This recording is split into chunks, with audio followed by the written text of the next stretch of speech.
दोस्तों हमारे चैनल दर्पण ज्ञान सागर में आप सभी का स्वागत है। यदि आप हमारे चैनल पर नए हैं तो आप चैनल को सब्सक्राइब करें, लाइक करें, शेयर करें और घंटी अवश्य दबाएं। तो सभी भाइयों को जय श्री राधे, जय श्री कृष्णा।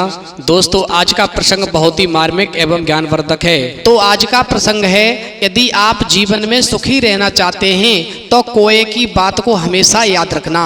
देखिए दोस्तों, एक विशाल बरगद का पेड़ था, उस पर एक कौवा कौवी ये घोंसला बना करके रहते थे। दोस्तों दोनों का जीवन बहुत ही सुख से बीत रहा था। दिन भर वो अपने भोजन की तलाश में जाते थे और जब शाम हो जाती थी तो वापस आकर के उस घोंसले में सो जाते थे। दोस्तों एक दिन एक काला सांप उसी बरगद के पास में आ जाता है जहाँ पर कौवा कौवी रहते थे। ये बात कौवा कौवी को नहीं मालूम थी कि यहाँ पर सांप भी आ गया है। सांप ने दोस्तों क्या किया, जो बरगद के पेड़ के नीचे खोखली जगह थी उसी खोखली जगह में वो सांप रहने लगा। दोस्तों एक बार कौवी गर्भवती हो जाती है और समय आने पर वो अंडे देती है। कौवा और कौवी दोनों ही बड़े प्रसन्न होते हैं और अपने मन में विचार करते हैं कि कब ये अंडे फूट करके और हमारे नन्हे बच्चे निकलेंगे और हम खुशी जाहिर करेंगे। दोस्तों वो कौवा और कौवी अपने बच्चों के इंतजार में एक एक दिन बड़े ही प्यार से गुजार रहे हैं। दोस्तों एक दिन क्या होता है कि कौवा और कौवी अपने अंडों को छोड़ करके और भोजन की तलाश में चले जाते हैं। मौका पा करके सांप जो था बरगद के ऊपर चढ़ करके और कौवा कौवी के अंडों को खा जाता है। दोस्तों उधर भोजन का सफर पूरा करने के बाद में जब कौवा कौवी वापस आते हैं और उस घोंसले में अपने अंडे नहीं पाते हैं तो कौवा और कौवी दोस्तों मन में बहुत ही दुखी होते हैं और आंखों से आंसू गिराने लगते हैं। दोस्तों इस बार तो कौवा कौवी ने जैसे तैसे अपने मन को धीरज बताया, लेकिन समय आने पर फिर दोबारा से कौवी ने जब अंडे दिए, इस बार वह नहीं चाहते थे कि हमारे अंडों को कोई खा पाए। वह ये देखना चाहते थे कि हमारे अंडे आखिरकार कौन खा जाता है। दोस्तों पिछली बार की ही तरह जब वो भोजन के लिए निकलते हैं तो भोजन के लिए न जाकर के एक पेड़ पर छुपकर बैठ जाते हैं और ये देखते हैं कि आखिरकार हमारे अंडों को कौन खा जाता है। दोस्तों थोड़ी ही देर में वो कौवा और कौवी क्या देखते हैं कि बरगद की जड़ से एक सर्प निकल करके और कौवा कौवी के घोंसले के पास पहुंचता है और उनके जो अंडे रखे हुए थे उन अंडों को खा करके वापस उसी खोल में आकर के और सो जाता है। तो दोस्तों जब सांप को अपने अंडे खाता हुआ देखा कौवा कौवी ने तो उनके दुख का ठिकाना नहीं रहा। वह वहां पर पछाड़े खा खा करके रोने लगे कि इतनी बड़ी दुनिया में आज हमारा कोई रक्षक भी नहीं है और हमारे अंदर इतनी शक्ति नहीं है जो कि हम सांप का मुकाबला कर सकें। अब कौवी कौवे से कहने लगी कि चलो स्वामी यहाँ से हम कहीं दूर रहेंगे जा करके, फिर वहीं पर अपने बच्चों को जन्म देंगे।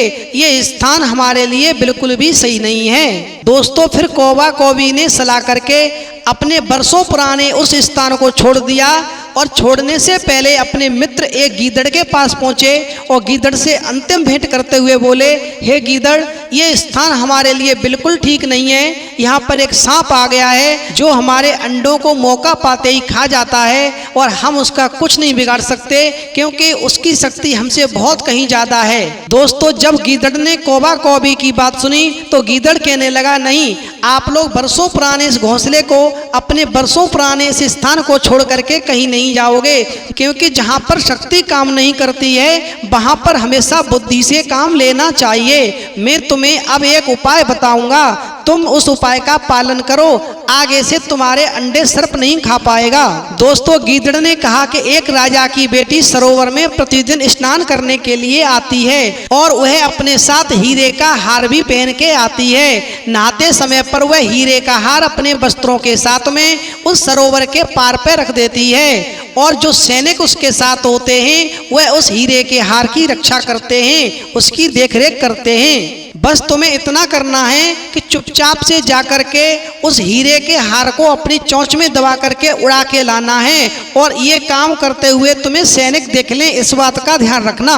और जब तुम उस हीरे के हार को अपनी चोंच में दबा करके लाओगे तो सीधे उस स्थान पर छोड़ देना जिस खोक में वह सर्प रहता है। दोस्तों गीदड़ की बात सुन करके और कौवा वहां से उड़ता है और उसी स्थान पर पहुंच जाता है जहां पर राजा की बेटी जो राजकुमारी थी वह एक सरोवर में स्नान कर रही थी और उसके हीरे के हार की रक्षा वहां पर सैनिक कर रहे थे।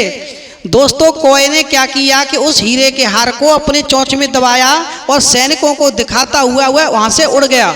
और जब दोस्तों वहां से वह धीरे धीरे उड़ा है तो उसके पीछे सैनिक पड़ जाते हैं और उसने उस हीरे के हार को ले जा करके उस स्थान पर छोड़ा जहां पर सर्प रहता था।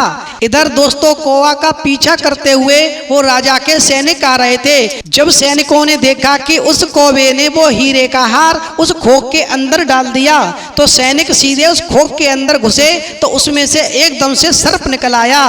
दोस्तों सैनिकों ने मिलकर के उस सर्प को मार दिया और वो हीरे का हार ले जा करके वापस उस राजा की बेटी राजकुमारी को दे दिया। इस प्रकार दोस्तों कौवे ने शक्ति की जगह बुद्धि से काम लिया और उसने सर्प का खात्मा करवा दिया। फिर वह अपने अपने उसी बरसों पुराने घोंसले में रहने लगे और कौवी ने फिर पुनः समय आने पर अंडे दिए। फिर उनके अंडे सुरक्षित रहे और समय आने पर उनसे छोटे छोटे बच्चे निकले जिनको देख करके वो कौवा और कौवी बहुत खुश हुए। दोस्तों इस प्रसंग से हमें शिक्षा मिलती है कि जहाँ पर शक्ति से काम न हो वहाँ पर हमेशा बुद्धि से काम लेना चाहिए और जो बुद्धि से काम लेते हैं हमेशा वो सफल होते हैं। दोस्तों यदि कहानी आपको पसंद आई हो तो प्लीज हमारे चैनल को सब्सक्राइब करें, लाइक करें, शेयर करें, कमेंट करें, क्योंकि आपका एक सब्सक्राइब हमारे लिए बहुत ही महत्व रखता है। दोस्तों इस वीडियो में इतना ही, फिर मिलेंगे एक नई वीडियो में नए प्रसंग के साथ। तब तक के लिए जय श्री राधे, जय श्री कृष्णा।